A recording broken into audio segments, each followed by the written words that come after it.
seeing as Brennan is undoubtedly part of the swamp, and no one who's as involved with corruption as he is should still hold any level of security clearance.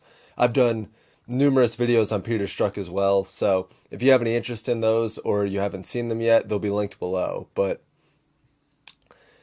it's funny that these two things happened so close together because Brennan used FBI agent Peter Strzok as author for intelligence community assessment and placed dossier material into Obama's daily briefings. This article talks about Brennan and Clapper, who was director of national intelligence while Brennan was director of the CIA, and how they subverted their own intelligence guidelines in assembling the intelligence report.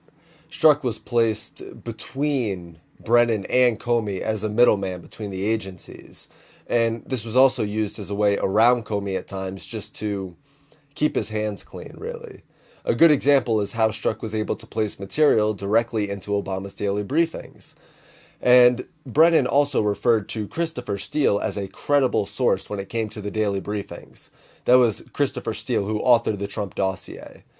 And I mean, this is Brennan basically using his position of power to offer a red carpet to the president for a lying GCHQ agent who was paid by Comey, the DNC, the Clinton campaign, and aided heavily by John Brennan and Barack Obama himself. So, if you ask me if I feel bad about Brennan losing his security clearance, the answer is obviously no. To see him abuse it shows that he never deserved it in the first place. And to see the way that he favored Clinton, obviously allowing politics to affect his work, shows that the work he did do as CIA director now needs to be scrutinized, because it largely wasn't before. I mean, he was getting away with everything under Obama.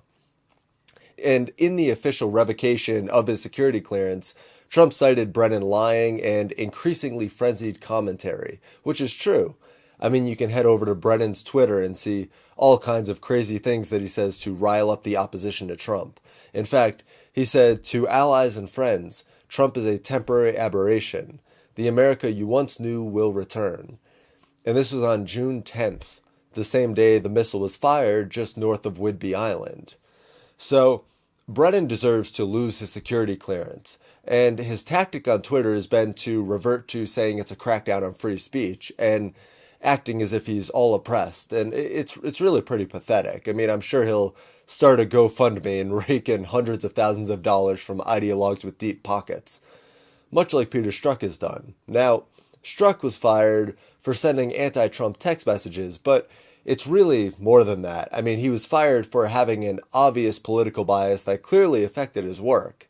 He broke procedure multiple times, such as altering FBI interview summaries, using a private phone to discuss work-related matters, and making a definitive stance on both the Clinton case and the Trump-Russia case prior to their conclusion. And actually, in the case of Trump-Russia, Strzok made up his mind on that one before the investigation even began.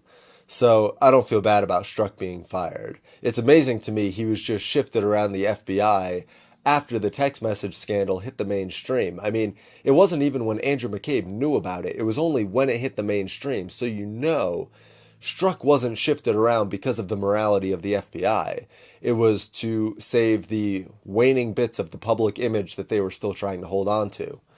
So Strzok is gone, and he set up a GoFundMe, and as of this morning, he's raised roughly $420,000 out of a $500,000 goal. But it's growing fast, and that goal has, I believe, gone up over the last day or so. So he's changing it as he's getting more money. And this just shows the way that the public is so easily manipulated and thrown into their own ideological bunker without actually being informed. I mean, I've seen so many people through the years who feel incredibly passionate about something and then can't articulate a clear defense of their position. And that's how it is with support for Peter Strzok. I mean, if you asked any of the people contributing money to him why he deserves to be given money after what he did at the FBI, they couldn't give you a straight answer. I guarantee it, because you'd have to support politicizing the FBI and corrupting our justice system to send money to Peter Strzok. And as I've already mentioned with Brennan, Strzok is also claiming this is a dangerous step for America to take. He's basically trying to split the American public as much as possible by acting like his firing is unjustified and anyone who supports it is supporting some authoritarian government, even though Trump has been farther from authoritarian than nearly any previous president. So that concludes this video. I'll be on the road for a while longer, but I have 2 videos in the queue that